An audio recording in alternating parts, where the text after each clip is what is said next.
Bonjour tout le monde, ça fait un moment que j'ai pas fait de vidéo. Donc aujourd'hui, je vais parler de quelque chose de très important comme toutes les autres vidéos, mais celle-là qui, je pense, qui va aider beaucoup. J'ai remarqué que quand vous lancez sur un projet, surtout sur le digital, on a tendance à beaucoup vouloir rechercher de l'information. Et il y a beaucoup d'informations qui sont aujourd'hui disponibles et accessibles sur YouTube notamment, beaucoup dans des formations. Et le gros problème que j'ai pu avoir, que je vois aussi beaucoup de personnes que j'accompagne dans le groupe Discord. D'ailleurs, petite pub, si vous n'êtes pas encore dans le groupe, cliquez juste en dessous et rejoignez-le. C'est un groupe qui est très actif. Il y a de plus en plus de personnes qui rejoignent. C'est littéralement, je pense, le groupe le plus actif en France dans le SMA français. Donc si vous avez des doutes ou quoi que ce soit, rejoignez tout de suite et vous verrez un peu ce qu'on propose. Pour revenir un peu sur le problème de l'accès à l'information, c'est que aujourd'hui, on est saturé en termes d'information.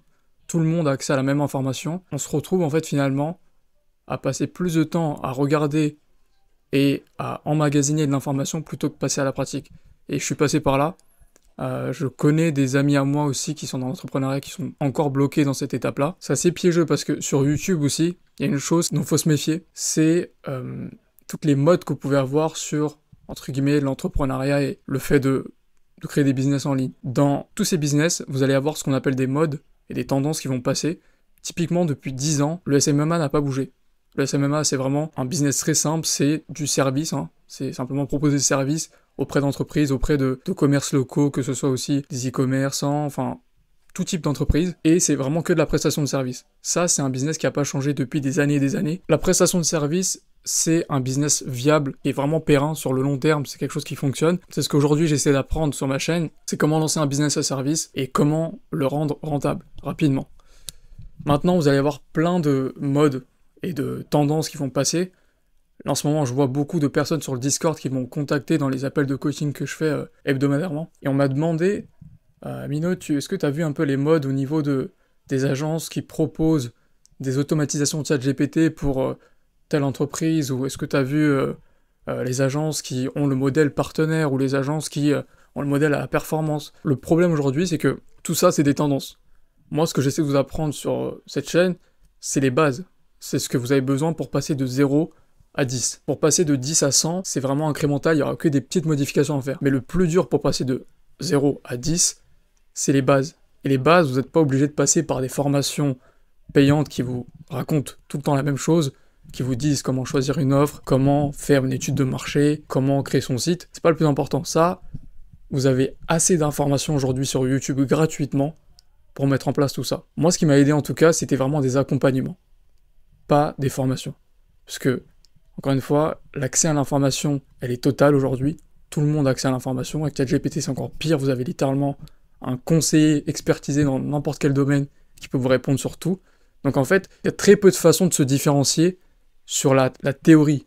Mais il y a beaucoup de personnes du coup qui peuvent se différencier maintenant sur la pratique. Pour revenir un peu à ces histoires de tendance, il y a ce qu'on appelle le syndrome de l'objet brillant. C'est-à-dire que quand on crée un business et qu'on a un plan, on a typiquement plusieurs phases qu'on va suivre. Une première phase où on est très optimiste, et c'est un optimisme qui est très naïf. Donc on est très content, on pense que cette idée va fonctionner, et on va tout faire pour. En tout cas, c'est un peu... Voilà, on voit la vie en rose. Ensuite, on va voir qu'il y a les premiers obstacles qui vont arriver. Il y a plusieurs options qui vont se faire. Soit vous allez continuer à avoir de l'optimisme là-dedans et pouvoir avancer, ou soit vous allez retourner au départ et vous allez voir qu'en fait ça devient difficile, et vous allez chercher en fait à trouver une autre alternative. Soit changer de niche, ça c'est ce que je vois beaucoup aussi. Beaucoup de personnes qui font de la prestation de service, qui ont commencé à aider d'abord les agences immobilières, et qui vont se rendre compte qu'il y a une friction au début, il y a un problème au niveau de, je sais pas, les agences, typiquement là, dans mon cas actuel, quand j'ai commencé, les agences étaient en crise, j'aurais très bien pu changer de niche, et passer sur une niche, je sais pas, des dentistes, ou de la rénovation, des choses comme ça. Mais non, il faut rester sur une seule thématique, et vraiment rentrer dedans, et travailler en profondeur. C'est pour ça que là, on a un peu ce syndrome de l'objet brillant, où on saute un peu d'opportunité en opportunité sans vraiment se concentrer sur une seule chose pendant assez longtemps. Donc moi, personnellement, j'ai dû passer plus d'1 an sur la même niche, du début jusqu'à la fin, tous les jours.